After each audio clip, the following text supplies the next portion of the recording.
अस्सलामु अलैकुम प्यारे दोस्तों।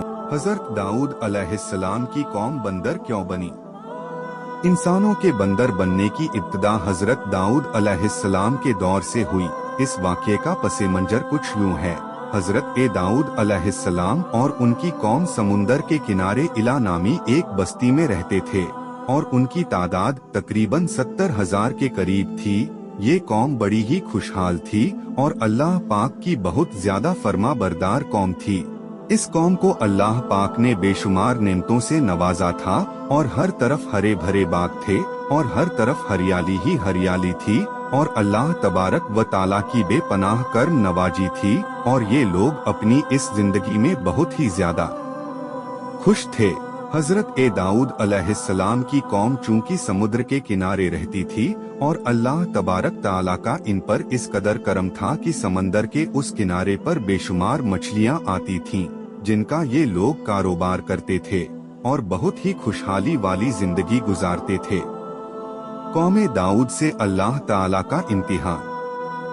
जब ये कौम अल्लाह पाक की मेहरबानियों की वजह से खुशहाल हो गई तो फिर ये कौम अल्लाह पाक की नाफरमानियों की तरफ उतर आई और तरह तरह के गुनाहों में मुब्तिला हो गई और फिर अल्लाह पाक ने एक दिन इस कौम का इम्तिहान लेने का इरादा फरमाया और हजरत दाऊद अलैहिस्सलाम को वही भेजी कि अपनी कौम से कह दें कि हफ्ते वाले दिन मछली का शिकार करना बंद कर दें और इस तरह अल्लाह पाक ने हजरत दाऊद अलैहिस्सलाम की कौम पर हफ्ते वाले दिन मछलियों का शिकार हराम कर दिया और फिर यहाँ से इस कौम की बर्बादी शुरू हो गई।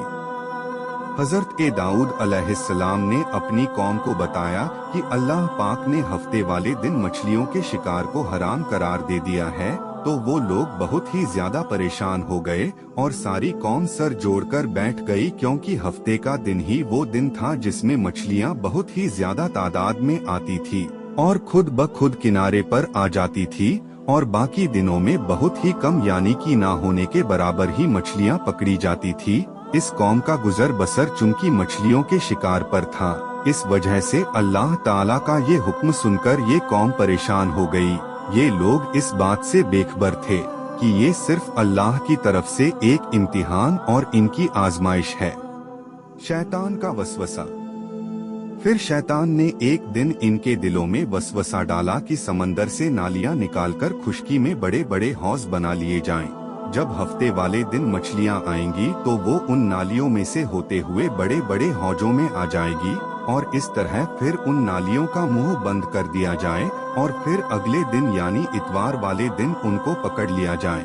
शैतान ने इस कौम के लोगों को बरगलाया कि इस तरह हम हफ्ते वाला दिन शिकार से भी बच जाएंगे और मछलियां भी हमारे हाथ आ जाएगी। बहुत से लोगों को ये वसवसा अच्छा लगा और उन्होंने ऐसा ही करना शुरू कर दिया और उन्होंने समंदर से छोटी छोटी नालियां निकालना शुरू कर दी, जिसके जरिए ज्यादा मिकदार में मछलियां उन हौजों में आना शुरू हो गई। इस कौम के बदबख्त लोगों को शैतान का ये हीला बहुत पसंद आया, लेकिन इस कौम के लोगों ने ये ना सोचा कि जब मछलियां समंदर से आके उन हौजों में कैद हो गई तो वो मछलियों का शिकार ही हो गया।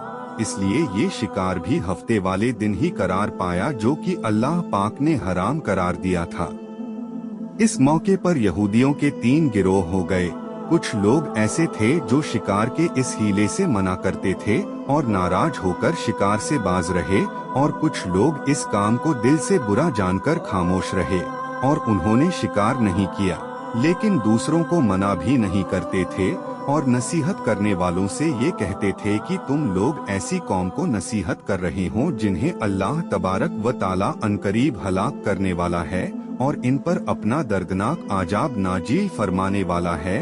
और इस कौम के कुछ लोग ऐसे थे जो सरकस और नाफरमान लोग थे जिन्होंने अल्लाह ताला के हुक्म की एलानिया मुखालफत की और शैतान की हिलेबाजी को मानकर हफ्ते वाले दिन भी शिकार करने लगे। ये लोग अल्लाह पाक के हुक्म की खुल्लम खुला मुखालफत करते और हफ्ते वाले दिन मछलियों का शिकार करके उनको खाया करते और उनको बेचा करते थे। अल्लाह तबारक व ताला हमें और आपको सीधे रास्ते पर चलने की तौफीक अता फरमाए। आमीन।